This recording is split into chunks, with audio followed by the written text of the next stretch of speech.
नमस्कार, आप सुन रहे हैं मंगलातन यूनिवर्सिटी का अपना community radio station radio Narad 90.4 FM और मैं हूं आपके साथ आरजे वीर। और दोस्तों लेकर के आ गया हूं प्रोग्राम उन्नत खेती। और दोस्तों आज के इस प्रोग्राम में हमारे किसान भाइयों के लिए, हमारे पशुपालक भाइयों के लिए बेहद ही खास है, क्योंकि आज के इस प्रोग्राम में हम बात करने वाले हैं कुछ ऐसी ही बीमारी के बारे में। जी हाँ, आज हम बात करने वाले हैं लंपी वायरस के बारे में। और इस विषय पर बात करने के लिए हमारे साथ स्टूडियो में एक नहीं बल्कि दो एक्सपर्ट मौजूद हैं। जी हाँ, हमारे साथ हैं डॉक्टर सौरभ कुलश्रेष्ठ जी, जो कि पशु चिकित्सक अधिकारी हैं बेसवा में, और हैं डॉक्टर सुमित बंसल जी, जो कि पशु चिकित्सक अधिकारी हैं सतलौनी में। तो सर, सबसे पहले बहुत बहुत स्वागत है आपका रेडियो नारद 90.4 FM पर। धन्यवाद वीर जी। सर, आज का हम ये कार्यक्रम शुरू करते हैं। हम चाहते हैं कि सबसे पहले आप अपना परिचय अपने शब्दों में हमारे श्रोताओं को दें। मैं डॉक्टर सौरभ कुलश्रेष्ठ, पशु चिकित्सा अधिकारी बेसवा, यहाँ आपके बीच और आपके साथ हूँ।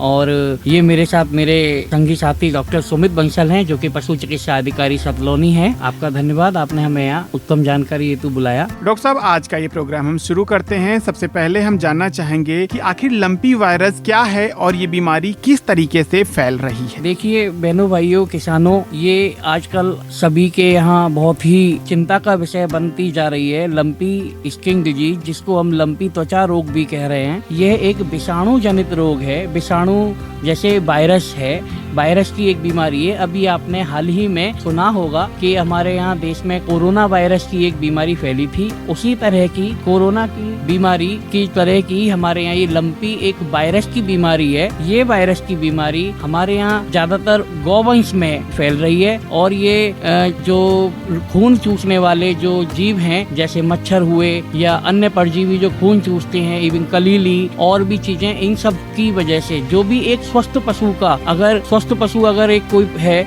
अगर उसके पास कोई हमने ग्रसित पशु या जो प्रभावित पशु है बीमारी से, उसके पास अगर हमने उसको बांध दिया और अगर कोई एक मच्छर जो खून चूसने वाला मच्छर है, अगर वो उस ग्रसित पशु का खून चूस के फिर उस स्वस्थ का चूसेगा, तो ये बीमारी एक से दूसरे पशु में इस बीमारी को फैलाएगा। साथ के साथ ये बीमारी फैलती है एक दूसरे के पास में आने से। जैसे कि अगर हम एक ही लड़ावनी में, एक ही खाने के उसमें जगह में हम 2 या 3 पशुओं को एक साथ खिलाएं, अगर उसी में कोई संक्रमित पशु भी वहाँ पे खाएगा यानी अपना चारा वगैरह खाएगा उसमें, तो वो बीमारी लार के माध्यम से भी एक पशु से दूसरे पशु में पहुंच सकती है। साथ ही साथ अगर एक ही पानी की हौदी में आप सभी को पानी पिलाएंगे, तो संक्रमित पशु से दूसरे स्वस्थ पशुओं में भी लार के माध्यम से ये बीमारी पहुंच सकती है। तीसरी, अब अगर कोई छोटा बच्चा है, अगर वो संक्रमित पशु का अपनी माँ का दूध पी रहा है, तो ये बीमारी संभावित है कि उस छोटे पशु में भी दूध पीने से पहुंच जाए। साथ ही ये बीमारी मैं बताना चाहूँगा कि वीर्य के माध्यम से भी एक संक्रमित पशु से स्वस्थ पशु में पहुंचने की संभावना पूरी रहती है। ये इसके मेन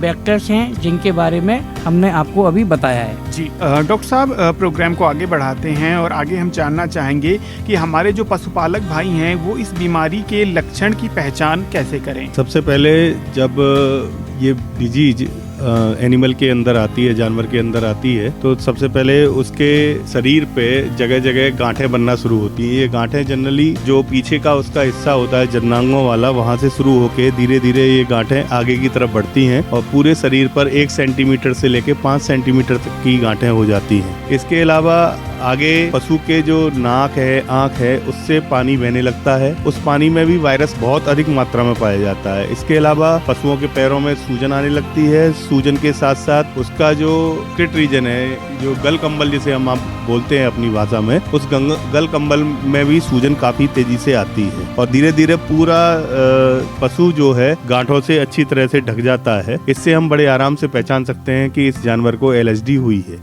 जी बिल्कुल डॉक्टर साहब, बड़ी ही अहम और बड़ी ही महत्वपूर्ण जानकारी आपने दी है। और आगे हम डॉक्टर साहब आपसे जानना चाहेंगे, क्योंकि इस वायरस से जो हमारा जानवर है, हमारा पशु है, वो उसको बहुत ज्यादा नुकसान होता है। साथ ही हमारे पशुपालक भाइयों को किस तरीके से नुकसान हो रहा है वो भी बताइए। देखिए, ये बीमारी जो है, इसका जो अभी तक प्रसार देखा गया है, इसमें लगभग 15% पॉपुलेशन शायद इसमें संक्रमित हो जाती है।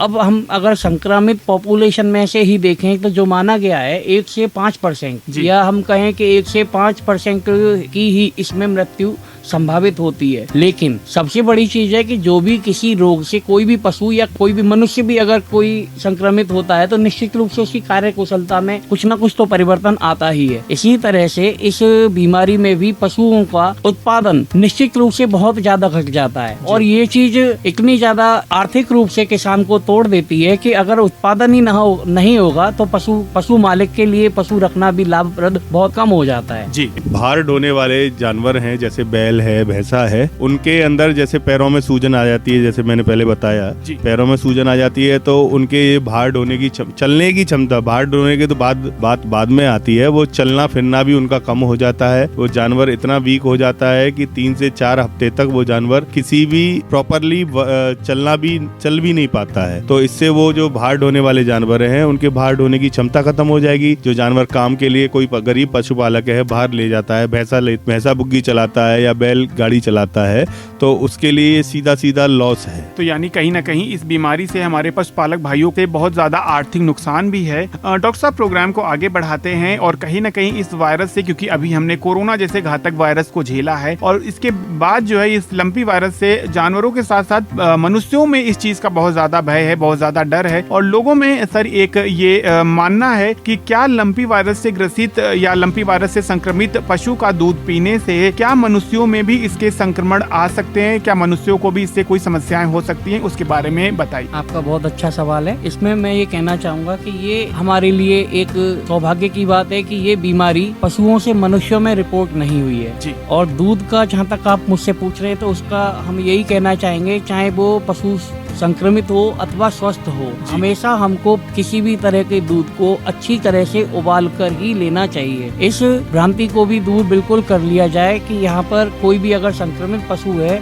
उसके दूध को अगर हम अच्छी तरह से उबाल कर लेंगे तो हमें कहीं कोई नुकसान की संभावना नहीं है। दूसरी बात, साथ ही साथ मैं कहूँगा कि मानते हैं कि ये बीमारी अभी पशुओं से मनुष्यों में नहीं आ रही तो हम अपनी हाइजीन, अपनी स्वच्छता का ध्यान नहीं रखेंगे, ये बात बिल्कुल गलत है। हमको अपनी स्वच्छता का फिर भी ध्यान रखना है। अगर हम किसी संक्रमित पशु के पास जा रहे हैं, हम उसके हौदी में पानी भर रहे हैं या हम उसको न्यार डाल रहे हैं, चारा डाल रहे हैं, उसकी लड़ामनी को हम साफ कर रहे हैं, हम उस पशु को छू रहे हैं, तो ये निश्चित मान लीजिए कि हमको अपनी भी हाइजीन के हिसाब से हाथों को अच्छे से साबुन से धोना है, उनको सैनिटाइज भी करना है, क्योंकि ये है तो वायरली डिजीज, बेशक हमारे मनुष्यों में कोई नुकसान नहीं कर रही, लेकिन हमें फिर भी स्वच्छता का ध्यान रखना चाहिए और दूध को बहुत अच्छे से उबाल कर हम इसको ले सकते हैं। यानी कि कहीं ना कहीं दूध को अच्छी तरीके से उबाल कर लेने से मनुष्यों को इससे कोई भी नुकसान अभी नहीं है। दोस्तों, प्रोग्राम को आगे बढ़ाते हैं और डॉक्टर साहब आगे हम जानना चाहते हैं कि हमारे पशुपालक भाई इस घातक बीमारी से अपने पशुओं को कैसे बचाएं। सबसे पहली बात तो ये कि बचाव में सरकार द्वारा,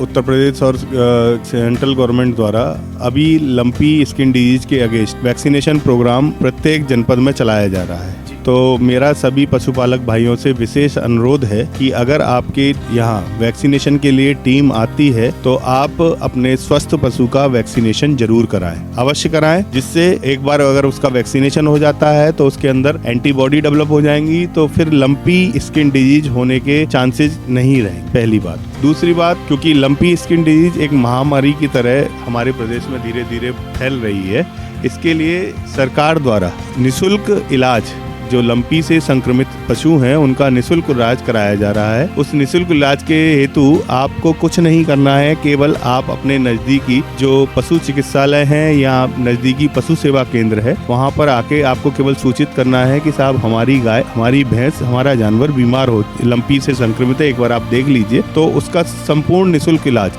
जितने दिन तक वो संक्रमित रहेगा, जब तक वो रिकवर नहीं हो जाता, ठीक नहीं हो जाता, तब तक वो निःशुल्क इलाज सरकारी चिकित्सालयों, सरकारी पशु चिकित्सालयों द्वारा कराया जाएगा। इसके अलावा हम घर पर भी कई सारे जो हमारे पुरातन देसी इलाज हैं उनके माध्यम से भी हम इसको बहुत हद तक रोक सकते हैं। इसके बारे में डॉक्टर साहब आपको जानकारी देंगे, देसी इलाज के बारे में। थोड़ा सा इसमें और बचाव के बारे में मैं थोड़ी सी चीज और ऐड करना चाहूंगा। डॉक्टर साहब ने बहुत अच्छी सलाह दी। इसमें एक तो सबसे बड़ी चीज है कि ये एक वायरल बीमारी है, एक पशु से दूसरे पशु में फैल रही है। तो हमें सबसे पहले तो चीज ये करनी है कि हमें अपने पशु को जो संक्रमित हो गया है उस पशु को समस्त स्वस्थ पशुओं से अलग बांध देना है, बिल्कुल अलग कर देना है। ऐसा हम बिल्कुल नहीं करें कि एक ही लड़ावनी में या एक ही घेर में, हम अगर एक ही घेर में रख रहे हैं तो उसको थोड़ी दूरी पर रखें, दूसरे पशुओं से दूरी मेंटेन करके वही ये चीज रखेंगे। दूसरी बात, हमें उस